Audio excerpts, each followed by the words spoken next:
আসসালামু আলাইকুম। তাহলে আজকে আমাদের ফার্স্ট পার্ট পঞ্চম অধ্যায় শৈবাল ছত্রাকের দ্বিতীয় ক্লাস, তাই না? দ্বিতীয় ক্লাস। দেখো, আমরা হচ্ছে আজকে শুরু হবে প্রধান প্রধান শৈবাল শ্রেণীর সংক্ষিপ্ত পরিচিতি এখান থেকে।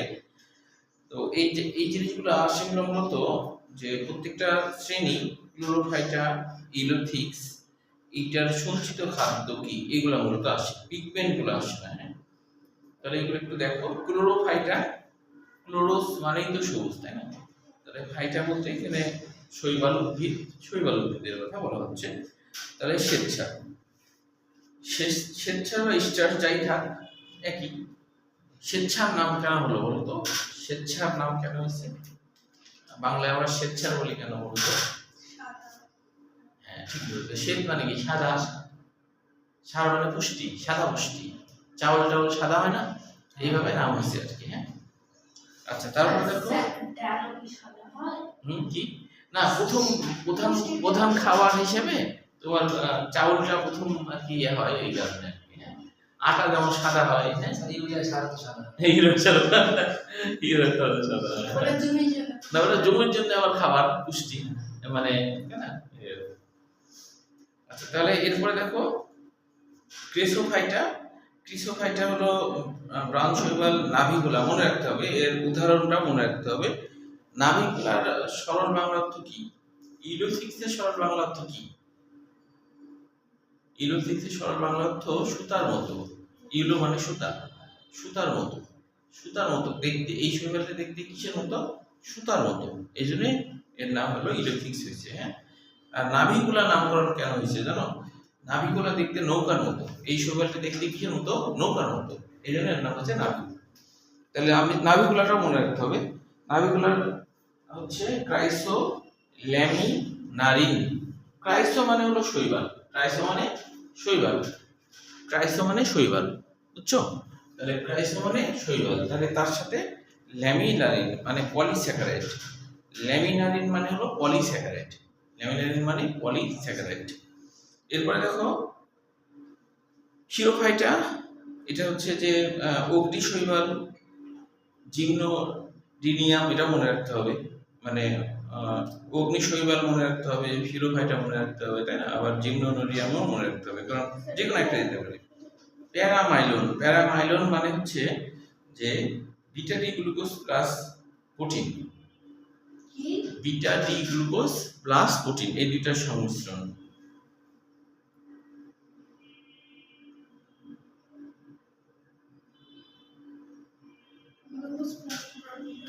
হ্যাঁ, এটা দেখো।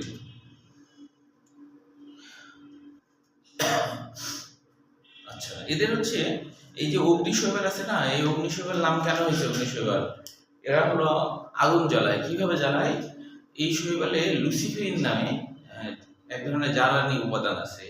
এটা ওরা হচ্ছে যখন সমুদ্রে যায় তখন ঘুরতে ঘুরতে যায়, ফ্লাজেলা আছে, ফ্লাজেলাতে ঘুরতে থাকে, বুঝছো? ঘুরতে ঘুরতে ওই লুসিফেরিনের সাথে অক্সিজেন একটা বিক্রিয়া করে, ওটা আগুন জ্বলে ওঠে, মানে বুঝছো? অদ্ভুত আর কি।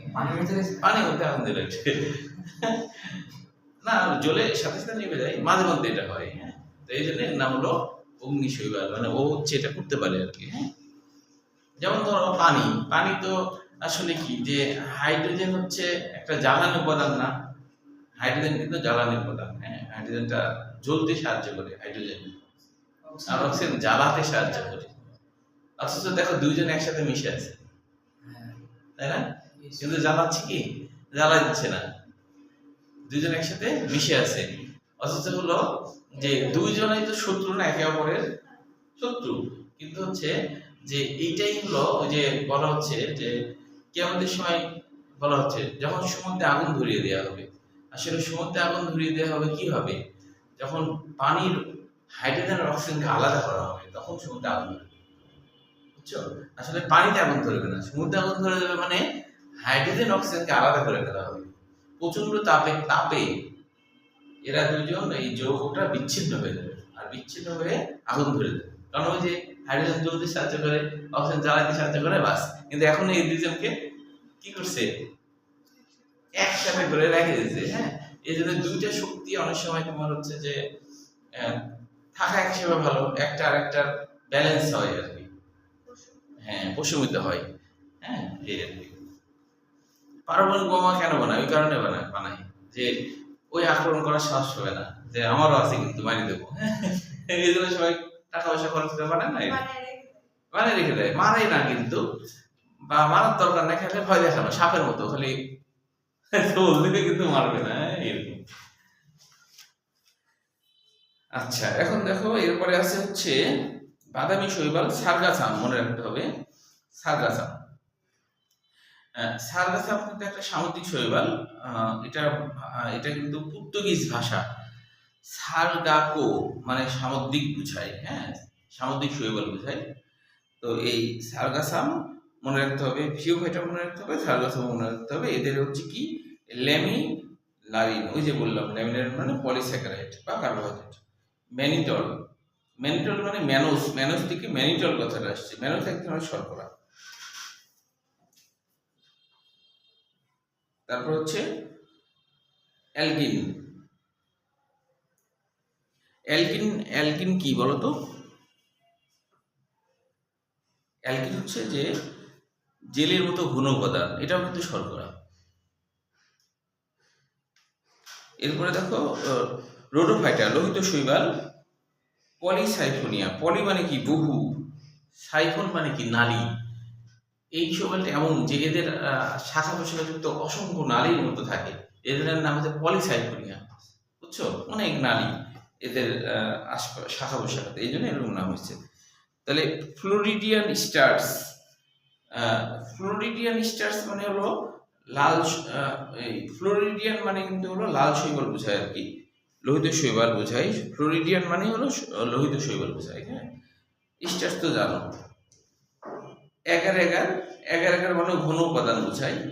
ক্যারাজিনান, ক্যারাজিনান হলো পলিস্যাকারাইড তার সাথে সালফেট।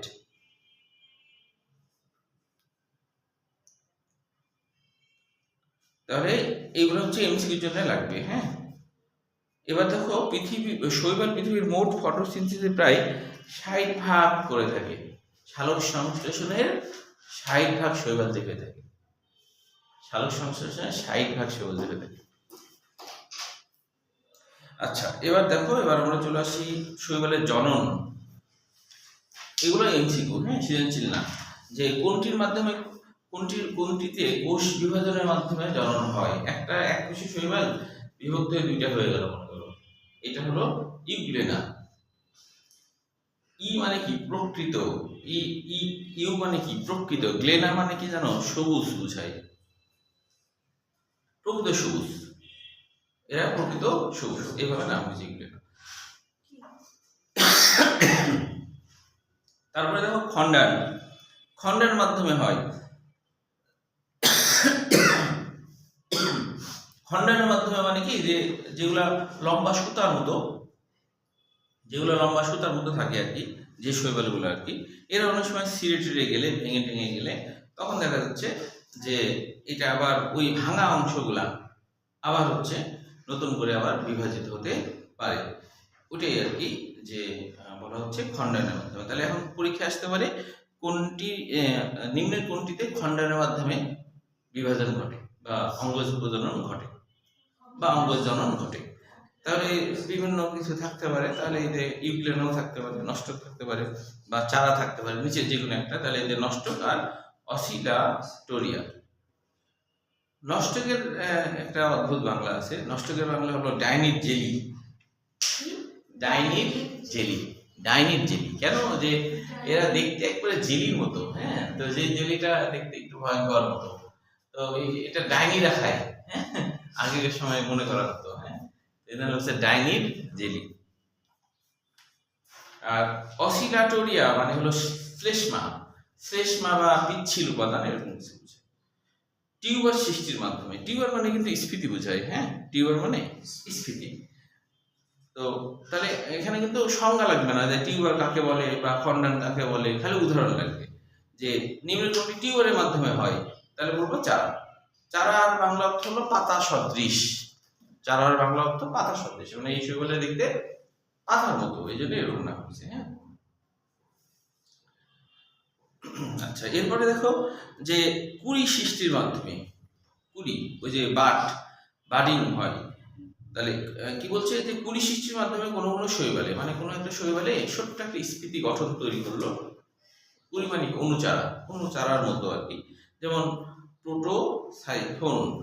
প্রোটোসাইফোন, মানে প্রাথমিক নালী, ছোট ছোট নালীর মতো প্রাথমিক নালী, বড় হয়নি, এই জন্য নাম হলো প্রোটোসাইফোন, মানে প্রাথমিক নালী। তাহলে এদের হলো কুড়ি সৃষ্টির মাধ্যমে। এরপরে দেখো হর্মোগুনিয়ার নামকরণটা কেন হয়েছে জানো? যে হর্মোগুনিয়ার নামকরণটা হচ্ছে এই কারণে যে কিছু কিছু বড় বড় তোমার হচ্ছে শৈবাল থাকে, মানে সুতা আকৃতির, যেমন নষ্টক বড়, হ্যাঁ, তো ধরো এরকম বিশাল বড় এরকম আছে। তো এই নষ্টকের কোনো জায়গা ধরো খন্ড খন্ড হয়ে গেল, এরকম আলাদা আলাদা খন্ড খন্ড হয়ে গেছে, এরকম আলাদা আলাদা খন্ড হয়ে গেছে। এখন এই খণ্ডগুলোর মধ্যে যে কোষগুলো আছে আর কি, ওই কোষে এমন এক ধরনের জিন আছে, যেই জিন কি করে হরমোন নিঃসরণ করতে পারে, যে জিন কি করে হরমোন নিঃসরণ করে। এই খণ্ডগুলো হরমোন নিঃসরণের মাধ্যমে আবার বিভাজন ঘটায়। এদের নাম হচ্ছে হর্মোগুনিয়া, তাহলে এখানে হর্ম মানে উদ্দীপনা, গুনিয়া মানে কোষ তৈরি বা প্রজনন, মানে কি হরমোন তৈরির মাধ্যমে প্রজনন ঘটালো, এই জন্য নাম হচ্ছে কি হর্মোগুনিয়া। বুঝতে পারছো? তাহলে মনে রাখতে হবে কি নষ্ট অসিফ্যাটোরিয়া। আচ্ছা, তাহলে এখন দেখো এখানে আরেকটা শব্দ আছে হেটারোসিস্ট, এটা সম্পর্কে একটু জানো যে হেটারোসিস্ট জিনিসকে, এই যে আঘাত বা সেপারেশন ডিস্ক বা হেটারোসিস্ট তৈরির ফলে হর্মোনিয়া তৈরি হয়। অর্থাৎ হলো যে কোনো কারণবশত তোমার দেখা গেল যে আঘাতের মাধ্যমে ভেঙে গেল, এর মধ্যে কিছু কোষ আকৃতিতে তোমার বড় হয়ে যায়, একটু স্ফীতি হয় প্রান্তের দিকে, তারপর সেখান থেকে বিশেষ হরমোন ক্ষরণ করে তার হলো বিভাজন ঘটে, ওইটাকে বলা হয় হেটারোসিস্ট। হেটারো মানে ভিন্ন ধরনের সিস্ট, হেটারো মানে ভিন্ন, সিস্ট মানে কি বাইরে একটা শক্ত আবরণ, তাহলে এই ভিন্ন ধরনের একটা শক্ত আবরণ তৈরি করলো। তাহলে হেটারোসিস্ট বলতে ভিন্ন ধরনের কোষ তারা মানে শক্ত আবরণ তৈরি করছে, এভাবে মনে রাখতে হবে হেটারোসিস্ট, অন্যান্য কোষ থেকে ভিন্ন। তাহলে এখানে স্বাভাবিক কোষ আছে, এই কোষটা ভিন্ন হলো, তাহলে এর নাম হেটারোসিস্ট। এই কোষটা ভিন্ন, তাহলে এর নাম কি হেটারোসিস্ট।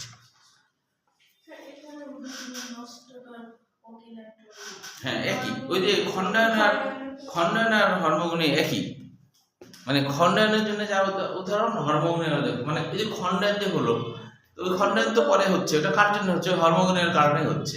হরমোন থাকে ওই সব কোষে গ্রোথ হরমোনের মতো, যার জন্য বৃদ্ধি ঘটাতে পারছে, বুঝছো?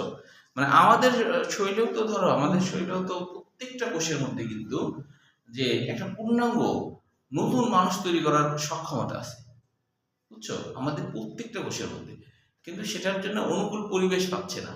সেজন্য ধরো আমাদের একটা হাতের কোষ যদি কেটে পড়ে যায়, ওই প্রত্যেকটা কোষ থেকে, ওই হাতের কোষে যদি ধরো 1,00,000টা কোষ থাকে, 1,00,000টা কোষ 1,00,000 মানুষ বানানো, মানে তোমার মতো মানুষ বানানোর সক্ষমতা রাখে, কিন্তু অনুকূল পরিবেশ পায় না, কারণ ওই কোষটার জন্য বৃদ্ধি ঘটাতে, যেমন যে তোমার ক্লোন তৈরি করে না, অনুকূল পরিবেশ দিলে কিন্তু ঠিকই দেখা যাচ্ছে ওর মতো আরেকটা মানুষ তৈরি হবে, মানে মন মানসিকতা ভিন্ন, রূপটা ভিন্ন, কিন্তু বডিটা সেই একবারে রূপ তৈরি হয়ে যাবে। বুঝতে পারছো?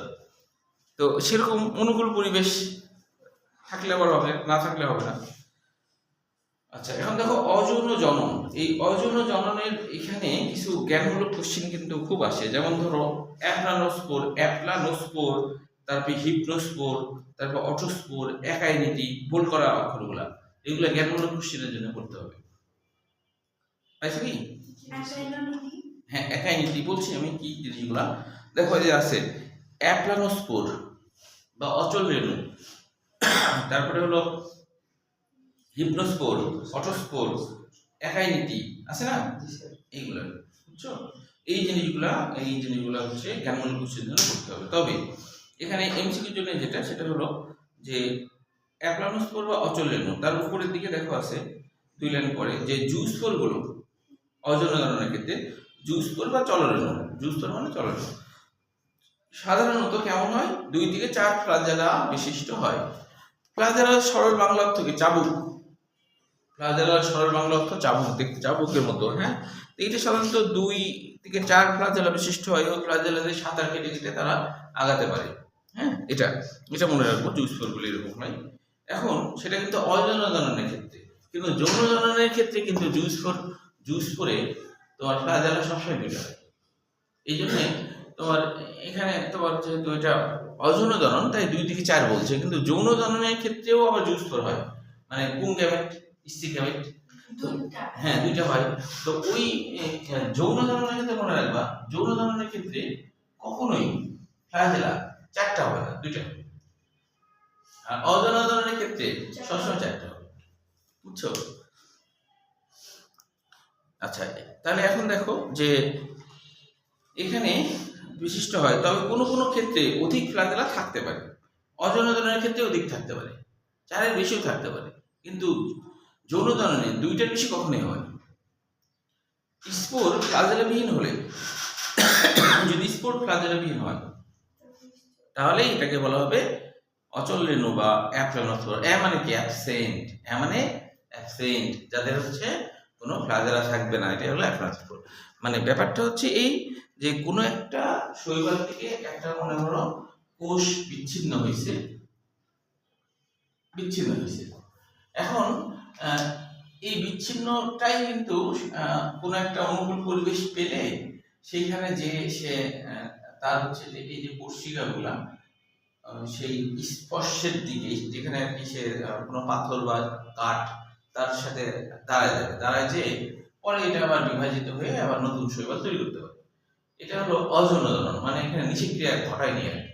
বুঝছো?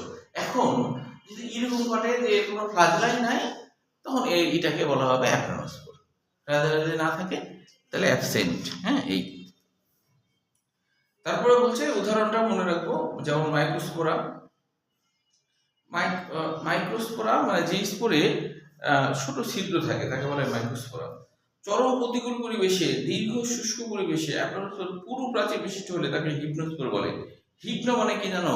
ঘুম। হিপনো মানে কি? ঘুম বা ঘুমন্ত। স্পোর মানে তো জানোই অনুবিষ, যেটা মাইক্রোস্কোপ ছাড়া যে বীজ দেখা যায় না তাকে বলা হয় স্পোর। তাহলে ঘুমন্ত স্পোর। হিপনোস্পোর মানে কি? ঘুমন্ত। ধরো এরকম অবস্থা হয়েছে যে পরিবেশে পানি টানি কিচ্ছু নাই, তখন চিন্তা করছে যে আর এই পানি টানি তো নাই, তাহলে এখন তো আমার টিকে থাকা দরকার। তখন সে কি করে, তার ভিতরে তো নিউক্লিয়াস আছে, জিন আছে, তখন সেই জিন থেকে বিভিন্ন এনজাইম তৈরি করে বাইরে একটা শক্ত আবরণ তৈরি করে চুপচাপ থেকে গেল। অনুকূল পরিবেশ পেলে ওর ঘুম ভেঙে যাবে। ওর ঘুম কি হবে? ভেঙে যাবে।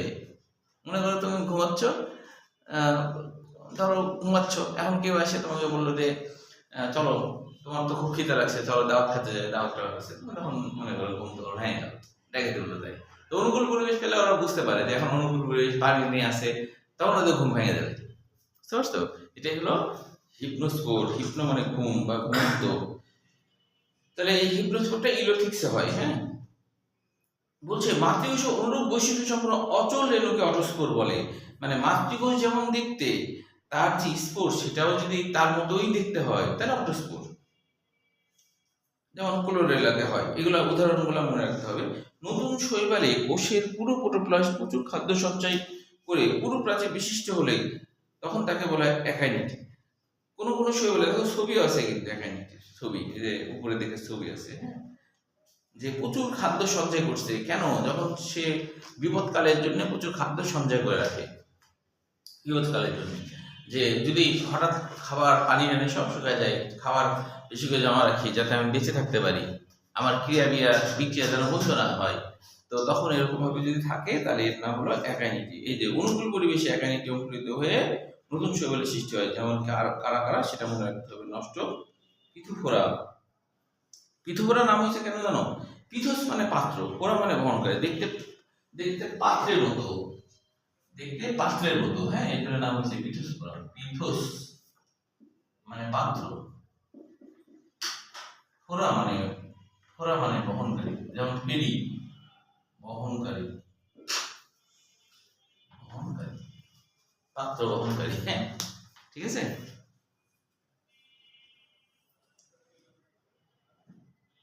আর এরপর দেখো ক্লাডোফোরা। ক্লাডোফোরা নামকরণ কেন হয়েছে? ক্লাডোস মানে হলো শাখা প্রশাখা, ফোরা মানে বহনকারী। ক্লাডোস, ক্লাডোস মানে হচ্ছে ক্লাডোস, ক্লাডোস মানে শাখা প্রশাখা, শাখা প্রশাখা, হ্যাঁ ওরা মানে বহনকারী, মানে যারা শাখা প্রশাখা বহন করে, যে সমস্ত শৈবালে আর কি, হ্যাঁ তারাই হলো, বুঝে গেল কি? উন্নত দেশের মতো যদি তোমার ওই যে কলেজগুলোতে ধরো যে একটা ব্যাচে 15 জন করে ভর্তি নাই, হ্যাঁ তাহলে কিন্তু তোমাদের প্রাইভেটে পড়া লাগে না, তাই না? মানে তাও হয়, ধরো নিল, তাহলে দেখা যাচ্ছে কি যে ভালো শিখতে পারবে, ওখানে ক্লাস ভালো করে, এবং তোমার হচ্ছে অল্প জনে তো অনেক ধরে ধরে পড়ানোর সুবিধা। উন্নত দেশে প্রাইভেটের কারণ নাই, ওদের হচ্ছে একটা ব্যাচে 15 জন, সর্বোচ্চ 20 জন, বুঝছো? এইভাবে আমাদের দেশ কবে এরকম উন্নত হবে? হ্যাঁ বলো, হবে না। আচ্ছা, ছাত্রদের হাতে দেশ দিয়ে দিতে হবে না?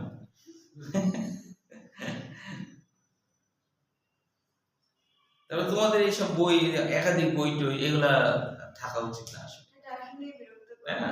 তোমরা দায়িত্ব পেলে এটা চেঞ্জ করে দেবে।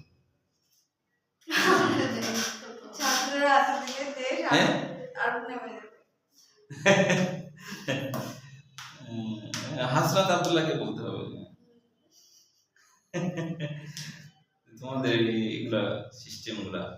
আচ্ছা, তারপরে দেখো এবার দেখো অক্সস্পোর, যে বলছে যে এখানে বলছে যে হলো যে ডায়াটম জাতীয় শৈবালে,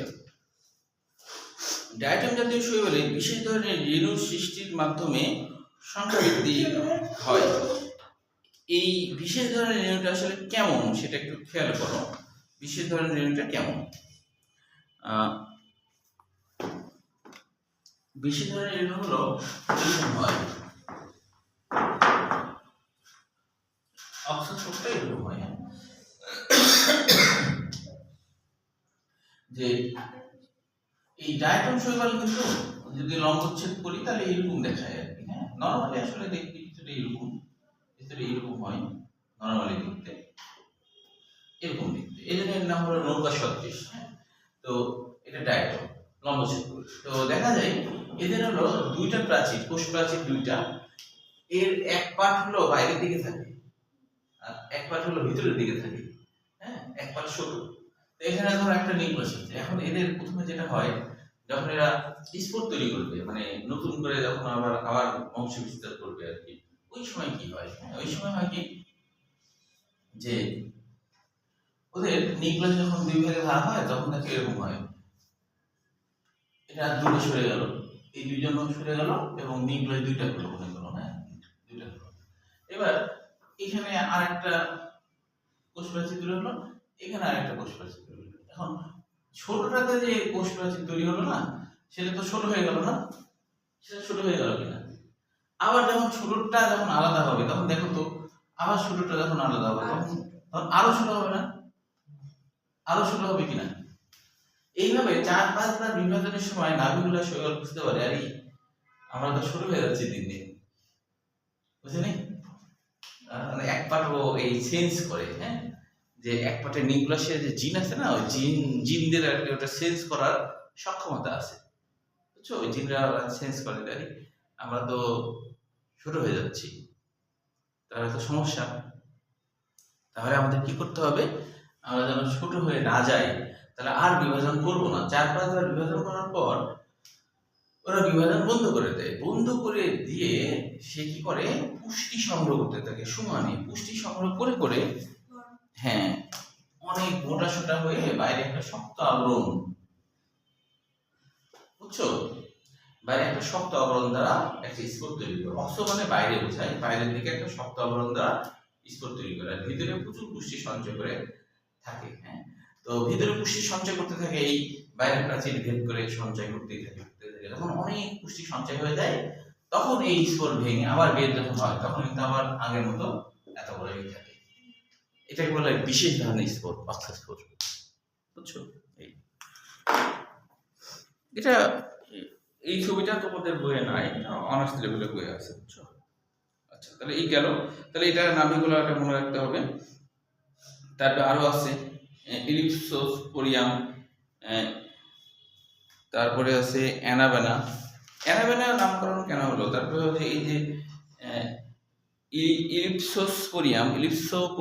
স্পোরিয়াম যেটা, এটার বাংলা কি দেখো। ইলিপসোস মানে ডিম্বাকার, ইলিপসোস মানে ডিম্বাকার, স্পোরটা হলো ডিম্বাকার। এটাই হলো দেখতে ডিম্বাকারের মতো, ডিম সাধারণত গোল হয়, এটা কি ডিমের মতো। অ্যানাবেনা বলতে বোঝায় যে এই স্পোরগুলা উপরে ভাসতে থাকে, পানির উপরের দিকে ভাসে। অ্যানা মানে উপরে, বেনা মানে হলো থাকা, উপরের দিকে থাকা, এই জন্য এরকম নাম হয়েছে। উদাহরণগুলো মনে রাখতে হবে। এবার দেখো যৌন জনন। যৌন জননে তোমার হচ্ছে যৌন জননের ক্ষেত্রে এটা কিন্তু সৃজনশীল হিসেবে আসে। যৌন জননটা ক্ষয়ের জন্য আসে। সৃজনশীল বলতে ক্ষয়ের জন্য আসে যৌন জননটা। ক্ষয়ের জন্য বলতে যে এদের যৌন জনন 3 রকমের হয়, যেমন হোমোথ্যালিক বা সহবাসী। হোমোথ্যালিক বা সহবাসী মানে কি? যখন একই দেহে বিপরীত যৌনধর্মী জননকোষ উৎপন্ন হয়, তাই না? তাহলে কি ওটা সহবাসী না? নিজ দেহেই হচ্ছে, তাহলে এটা সহবাসী। যেমন এটা স্পাইরাল হয়, এটা মনে রাখতে হবে। এটা মানে উদাহরণ সহ ক্ষয়ের জন্য আর কি। আবার হেটারোথ্যালিক ভিন্নবাসী মানে কি? আলাদা আলাদা শৈবালে পুংগ্যামেট স্ত্রীগ্যামেট হয়, এটা তো বুঝতে পারবে। তারপরে এগুলো ক্ষয়ের জন্য আসে। জননকোষের ভিত্তিতে শৈবালে 3 ধরনের যৌন জনন ঘটে। 3 ধরনের। একটা হলো আইসোগ্যামি, ওই যে আইসো মানে তো সেম বা একই, তাই না? গ্যামি মানে গ্যামেট। তাহলে যখন দুইটা গ্যামেট সেম হয়, দেখতে একই রকম হয় সাইজে, বুঝুনি?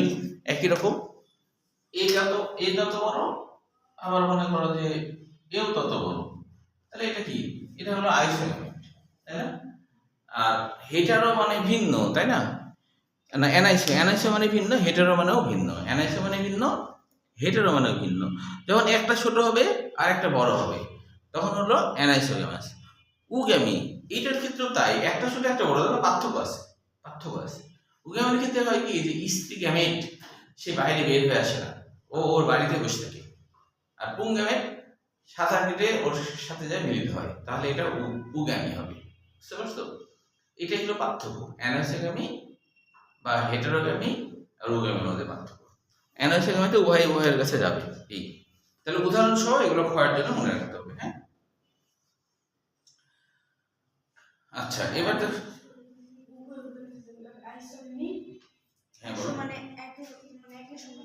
দুইজন দেখতে সেম, কেউ কারো থেকে ছোট বড় আকার আকৃতিতে আলাদা, এরকম না, পুরা দেখতে একরকম। বুঝছো? এটাই। হ্যাঁ, আচ্ছা, এবার দেখো, এবার হচ্ছে আমরা চলে আসি যে ইউলোথিক শৈবালের বাসস্থান। এটাও এমসিকিউর জন্য করতে হবে। ইউলোথিক সাধারণত মিঠা পানির পুকুর, খাল, বিল এগুলোতে পাওয়া যায়। আর ইউলোথিক শৈবালের 60টি প্রজাতির মধ্যে অধিকাংশই মিঠা পানিতে জন্মে। এটা মনে রাখতে হবে, কত স্বাভাবিক। তো দৈহিক গঠন সৃজনশীল হিসেবে আসে। এই দৈহিক গঠনের মধ্যে একটা জ্ঞানমূলক কোশ্চেন আসে, যেমন পাইরিনেট কাকে বলে? পাইরিনেট কাকে বলে? হ্যাঁ, এরা হলো প্রোটিন জাতীয়, তার সাথে কিছু থাকে, শর্করা থাকে। প্রোটিন জাতীয়, তার সাথে কিছু শর্করা বা স্টার্চ থাকে। তো পাইরিনেটের বাংলা অর্থ হলো চকচকে, এট মানে মতো। পাইরিন যোগ এট মানে চকচকের মতো। এটা হলো পাইরিনেট, প্রোটিন আর স্টার্চ বা শর্করা দিয়ে তৈরি। আচ্ছা, এখন এইটার সৃজনশীলটা তোমার হচ্ছে জননের আগ পর্যন্ত দেখতে হবে। দৈহিক গঠন থেকে একটু খুবই সোজা। ছবিটা আমি একটু দেখাই, তোমরা আঁকতে পারবা, কঠিন না, খুবই সহজ।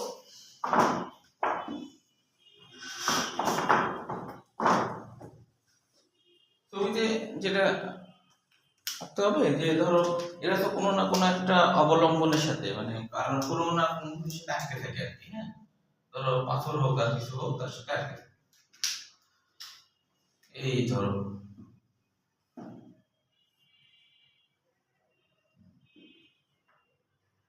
এভাবে প্রথমে কতগুলা একটু আয়তাকার ধরনের হয় দেখাবা, অনেকগুলো দেখাবা, অনেক লম্বা হয়তো। তারপরে ধরো এখানে একটু একটু গ্যাপ দিতে হবে, কেন দিতে হবে পরে বলছি। এই এখন এই জায়গাতে এরকম করতে হবে, এরকম করে দিতে হবে। এই জিনিসটা কি জানো, এটা হলো বেল্ট আকৃতির বা গাঁটল আকৃতির ক্লোরোপ্লাস্ট। মানে ক্লোরোপ্লাস্টটা এটা ধরো নিউক্লিয়াসকে ঘিরে এইভাবে আছে, এইভাবে, বুঝতে পারছো, এইভাবে আছে। হ্যাঁ, এখন এই বেল্ট আকৃতির ক্লোরোপ্লাস্টের গায়ে এই যে এই জায়গাগুলোতে পাইরিনেট থাকে, পাইরিনেট, ওই যে পাইরিনেটের কথা বললাম না। হ্যাঁ,